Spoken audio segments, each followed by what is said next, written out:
Halo, perkenalkan nama saya Novia Hilda Octavia Manalu. Di sini saya akan memaparkan mengenai materi dalam ekonomi produksi pertanian. Jadi, analisis fungsi produksi Frontier Stochastic Cobb-Douglas yaitu menggunakan software Frontier. Yang pertama, kita harus sudah memiliki data yang akan dianalisis. Nah, berikut adalah contoh data yang sudah tersedia untuk dianalisis dalam tutorial kali ini. Nah, di sini ada beberapa responden, jumlahnya 60 dan beberapa jumlah data yang sudah dikumpulkan dari masing-masing responden tersebut.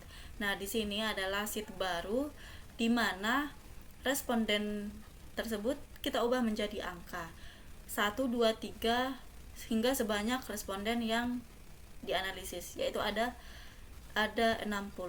Nah, kemudian ini termasuk jenis data apa? Jadi setelah responden kita masukkan angka untuk penentuan jenis datanya. Jadi ini adalah jenis data cross section, maka kita buat angka 1 hingga ke bawah.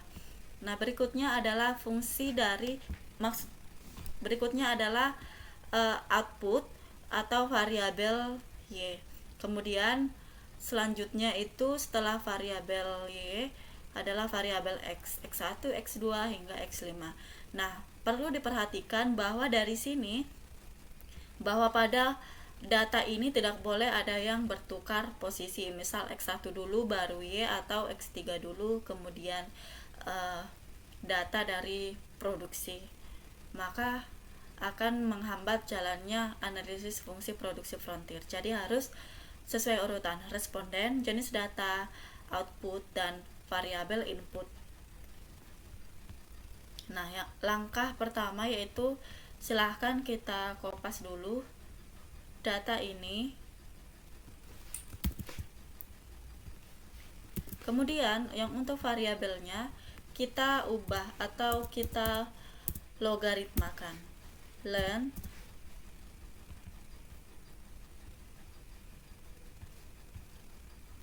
tutup kurung enter. Nah, ini adalah nilai logaritmanya. Semua kolom dan baris masing-masing variabel kita logaritmakan seperti ini. Jadi yang ini kita buat di file yang baru, file new blank workbook di sini. Nah, kita perhatikan bahwa bagian kolom atau baris responden dan jenis data ini masih belum sama digitnya dengan yang variabel, maka ini harus 6 digit di belakang koma. Aturannya yaitu adalah 6 digit di belakang koma.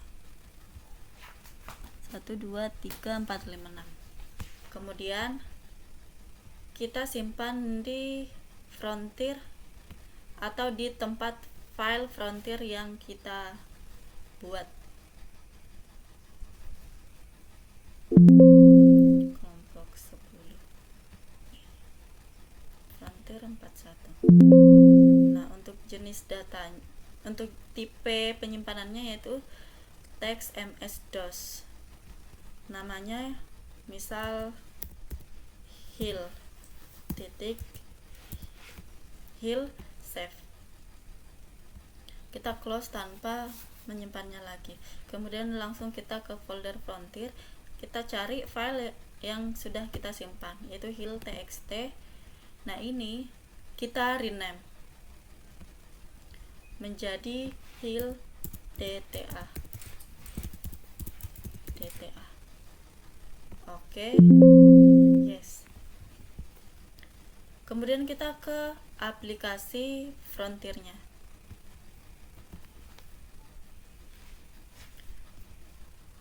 T1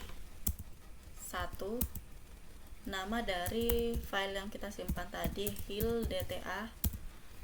Untuk outputnya yaitu hill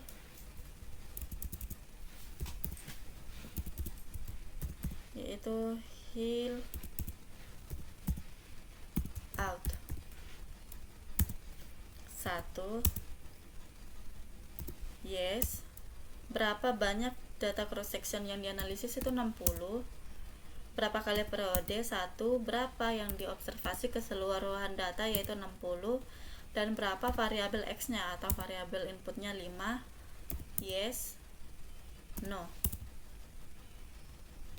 Nah, ini adalah output dari data yang kita analisis ini, dan ini siap untuk diinterpretasi.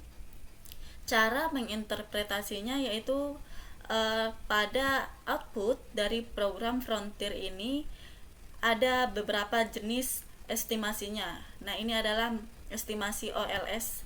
Biasanya memang awal dari atau tahap awal dari analisis Frontier.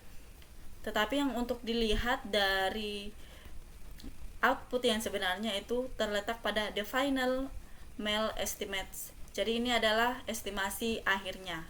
Nah, di sini juga sudah ada nilai LR testnya. Yang pertama adalah kita menggunakan uji kode LR test. Nah, LR testnya adalah 0,63113311. Nah, ini dilihat dari output yang ini. LR testnya adalah 0,63. Jadi jika di belakangnya plus 01, maka ini dikalikan dengan 10. Jika misalnya plus 02, maka dikali 100 dan selanjutnya. Tetapi jika dia min, maka dia dibagi. Jadi dari nilai LR test itu dapat diketahui bahwa nilai dari LR testnya adalah 0,63 dikali 100. Jadi nilainya adalah nilai LR tesnya adalah 63,11.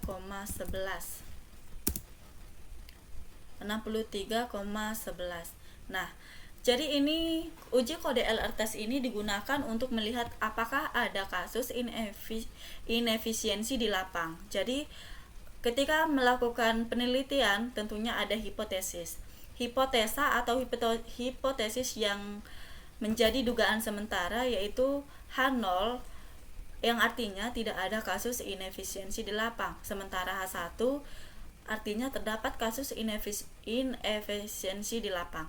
Nah, untuk mengetahui apakah LR test ini signifikan atau tidak, maka kita harus membandingkan dengan tabel kode PALM-nya. Nah, cukup dilihat dari sini untuk nilai kode PALM-nya. Yang ini. Karena nilai alfanya adalah 0,5%, berarti 5,138. Nah, setelah itu kita lihat bahwa untuk tingkat kesalahan nilai kode PALM dengan tingkat kesalahan sebesar 5% adalah 5,138. Ini berarti menunjukkan bahwa nilai LR test itu lebih besar dari nilai kode PALM. Jadi 63,11 itu lebih besar dari 5,138. Sehingga dapat disimpulkan bahwa H1 diterima. Yang artinya pada kasus ini terdapat kasus inefisiensi di lapang. Kemudian adalah uji nilai gamma. Jadi diketahui nilai gamma adalah seperti ini. Nah, ini dilihat dari output ini, gamma. Nah, pada uji nilai gamma yang dinilai dengan tingkat kesalahan 5% itu berarti nilai tabelnya adalah 2,004045. Dari mana ini didapat? Yaitu dari sini. Misal dari rumus atau fungsi TINV dalam kurung. Nah, tingkat kesalahan yang ditoleransi yaitu 0,05%. Kemudian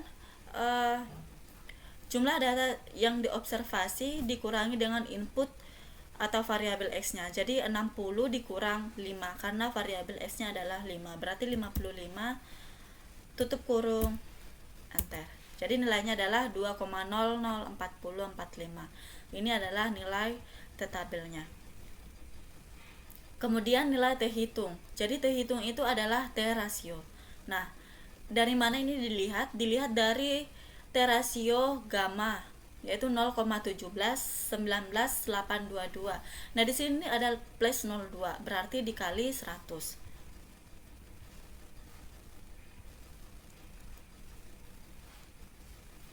Nah, berdasarkan nilai yang ada, kita telah tahu bahwa nilai T tabelnya itu adalah 2,004045 yang adalah lebih kecil dari nilai T hitung sebesar 17,19, yang artinya 94,93% error term. Dari mana ini dapat dilihat dari koefisien gamanya, disebabkan karena inefisiensi teknis. Sedangkan 5,07% yaitu selebihnya dari 94, dikurangi 100 dikurang 94 yang adalah 5,07%, berarti error term lainnya itu disebabkan karena adanya risiko.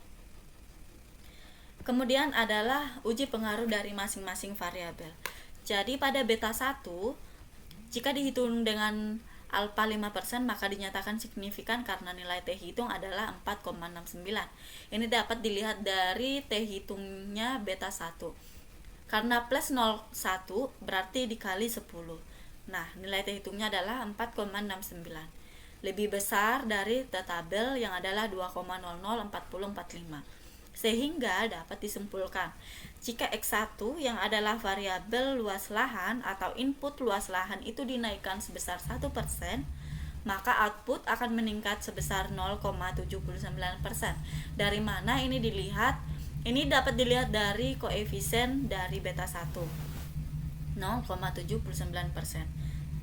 Nah, pada beta 2, jika dihitung dengan alfa 5%, maka dinyatakan signifikan karena nilai T hitung adalah 2,78 dan itu lebih besar dari nilai T tabelnya. Sehingga dapat disimpulkan jika X2 atau input benih dinaikkan sebesar 1%, maka output akan meningkat sebesar 0,27%.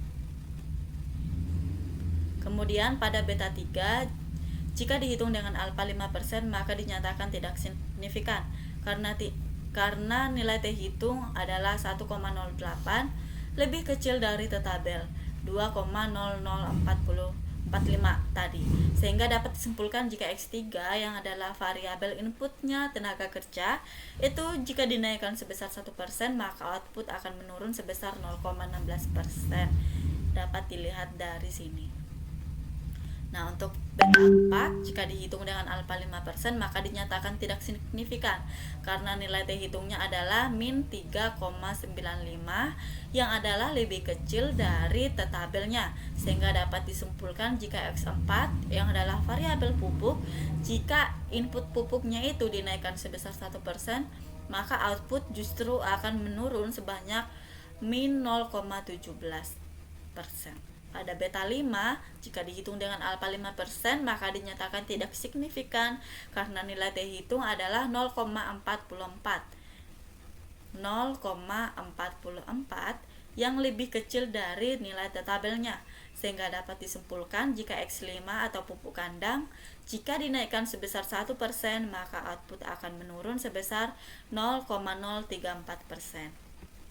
Kemudian adalah uji efisiensi. Nah, jadi pada uji frontier, jika efisiensi teknisnya itu lebih besar dari 0,8, maka petani dinyatakan efisien secara teknis, sudah memproduksi secara efisien.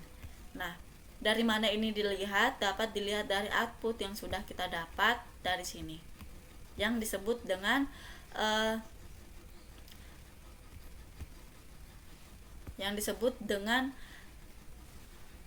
technical efficiency estimates. Jadi ini adalah FIM 1, 2, 3 yang artinya petani 1 nilai efisiensinya adalah 0,9, petani 2 nilai efisiensinya adalah 0,93 dan seterusnya. Jadi jika nilai efisiensinya lebih dari 0,8 berarti artinya adalah petani tersebut misalnya bagian petani 11 ini sudah memproduksi secara efisien. Ini secara teknisnya. Tetapi kita lihat bahwa ada kasus di mana nilai efisiensinya di bawah 0,8. Contohnya pada petani 21 ini. Berarti memproduksinya belum secara efisien. Nah, atau dapat dirangkum sebagai berikut. Jadi, dapat kita lihat bahwa petani 1 nilai technical efficiency estimate-nya itu sebesar 0,9091. Artinya, petani telah melakukan produksi secara efisien. Namun ada juga yang efisiensi teknisnya 0,58. Lebih kecil dari 0,8 ya, berarti petani nomor 54 dalam kegiatan produksinya belum efisien. Begitu juga dengan petani yang nomor 21, 23, 27, 29, 30, 34, 39, 44. Sesuai dengan data output ini, belum efisien. Nah, sampai di sini penjelasan mengenai tutorial menggunakan Frontier untuk analisis fungsi produksi dan interpretasinya. Terima kasih, semoga dapat membantu teman-teman sekalian. See you.